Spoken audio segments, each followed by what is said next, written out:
വർഷം 1895. തിരുവിതാംകൂർ സർക്കാർ കാട്ടിൽ നിന്ന് പിടിക്കുന്ന ആനകളെ പരിശീലിപ്പിക്കാൻ തുടങ്ങിയ അതേ വർഷം തന്നെയാണ് പെരിയാറിന്റെ തീരത്ത് കോടനാട് ആന പരിശീലന കേന്ദ്രം രൂപം കൊണ്ടത്. മലയാറ്റൂർ വനമേഖലകളിൽ നിന്നും പിടിക്കുന്ന ആനകളെ പരിശീലിച്ചു വന്നിരുന്നത് ഇവിടെയാണ്. 1950 കേരളത്തിലെ ഏറ്റവും വലിയ ആനക്കേന്ദ്രങ്ങളിൽ ഒന്നായി ഇത് മാറി.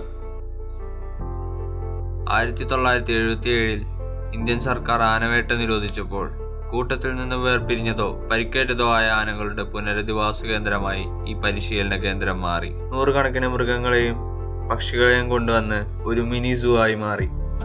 പിന്നീട് ഈ പരിശീലന കേന്ദ്രം പ്രവർത്തനരഹിതമായി. നിലവിൽ ഇവിടുത്തെ ആനക്കൂട് അതിന്റെ സമ്പന്നമായ ചരിത്രത്തെ ഓർമ്മിപ്പിക്കുന്നു.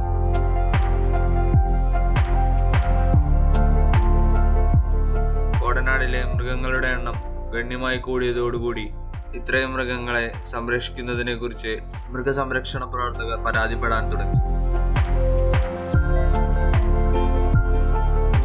ആനകളെയും മറ്റു മൃഗങ്ങളെയും 200 ഏക്കർ വിസ്തൃതിയിലുള്ള തുറന്ന സ്ഥലത്ത് സംരക്ഷിക്കുന്നതിനു വേണ്ടി 2011 ഫെബ്രുവരി 18 അഭയാരണ്യം തുറന്നു.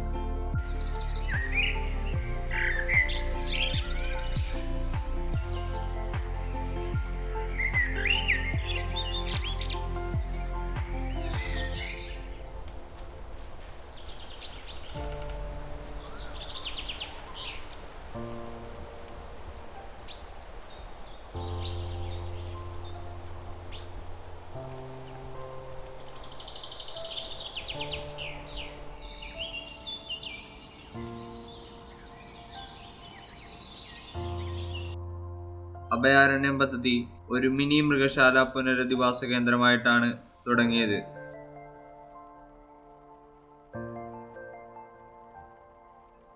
മുന്നൂറിലധികം മാനുകളും 8 ആനകളുമുള്ള ഒരു ആവാസ കേന്ദ്രമാണിത്.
ഇവിടേക്ക് അവസാനമായി കൊണ്ടുവന്ന ആന പീലാണ്ടി ചന്ദ്രു ആണ്.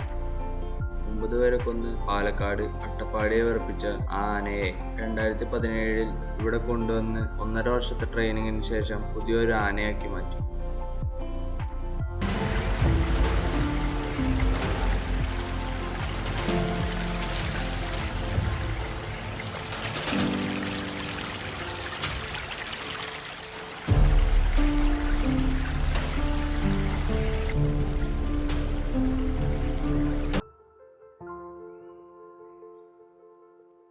പെരിയാറിനോട് ചേർന്ന് കിടക്കുന്ന ഒരു മനോഹരമായ സ്ഥലമാണ് അഭയാരണ്യം.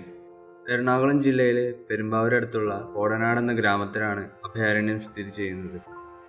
ഇപ്പോഴും ഇവിടെ നിരവധി ടൂറിസ്റ്റുകൾ വന്നു പോകുന്നുണ്ട്.